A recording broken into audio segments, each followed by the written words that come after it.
Nature. अब मैं आपको ये जड़ी बूटियों के उद्यान में ले चलती हूँ। पतंजलि योगपीठ, पतंजलि वेलनेस है।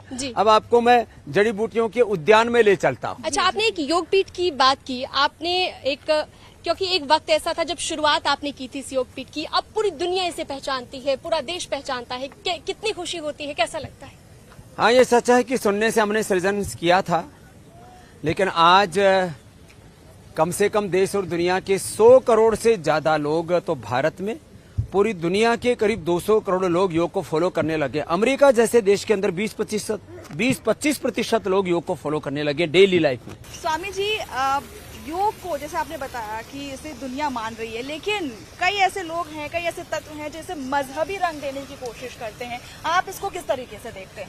देखो, मैंने तो ये देखा है कि जो है, अब ये छोटे बच्चे, इनको तो पता भी नहीं मजहब क्या होता है। बिल्कुल।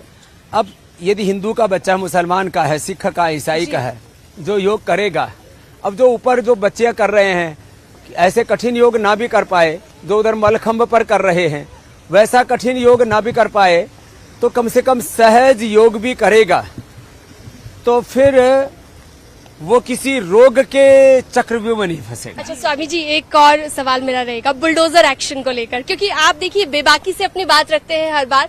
बुलडोजर एक्शन को लेकर विपक्ष इसका विरोध करता है, आप क्या समझते हैं, आप क्या मानते हैं? देखिए, जो दुरात्मा है, परित्रणाय साधूनाम विनाशाय च दुष्कृताम धर्म संस्थापनार्थाय संभवामि युगे युगे। जो सज्जन लोग हैं उनके लिए कोई दंड की देने की आवश्यकता नहीं, वो तो खुद आत्मानुशासन में रहते हैं। लेकिन जो किसी शासन को, अनुशासन को, संविधान को, विधान को, कानून को नहीं मानते, उनके लिए तो बुलडोजर ही समाधान है। तो देखिए, हर्बल गार्डन हम पहुंच गए हैं और स्वामी जी यहाँ पर खुद हमें लेकर आए हैं, बहुत उत्साहित है। क्या क्या चीजें हैं, थोड़ा सा इलाबोरेट कीजिए।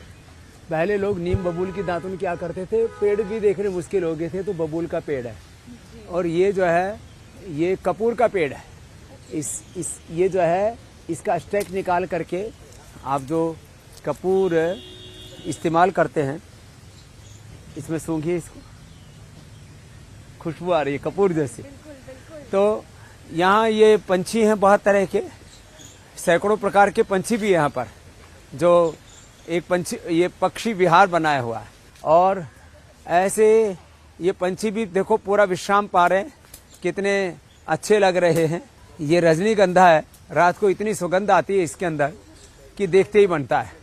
और यहाँ पर ये सेवा करने वाले बालक है गांव के, जो अलग अलग प्रकार के पेड़ पौधे वनस्पतियों की सेवा करते हुए इस गार्डन के अंदर जो एक बार घूम लेता है ना, उसको तो एहसास ही नहीं होता कि अभी मंत्रोमुक्त हो जाए।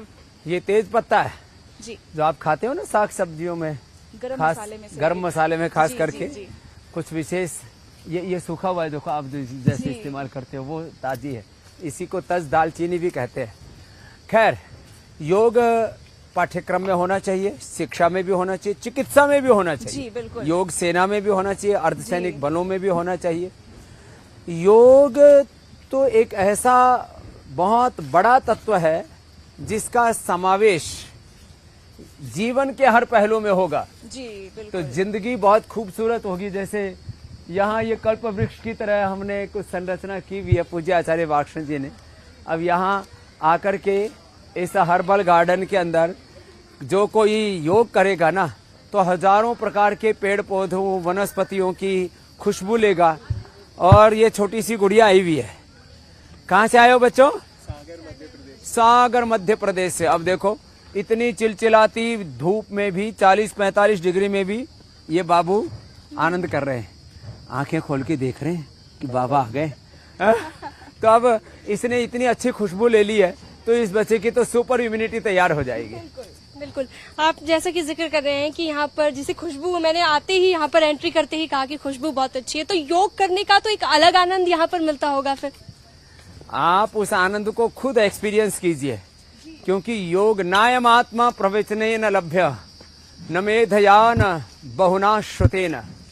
केवल प्रवचन से आत्मा की उपलब्धि नहीं होती है, उसके लिए करना पड़ता है। चलो बच्चों, करो, वृक्षासन करो, ध्वजासन करो, गौड़ासन करो, नटराज आसन करो। देखो अब एक उसमें सूत्र में बंधे हुए ये बच्चे यहाँ पर ये सब अलग अलग प्रकार के आसन कर रहे हैं।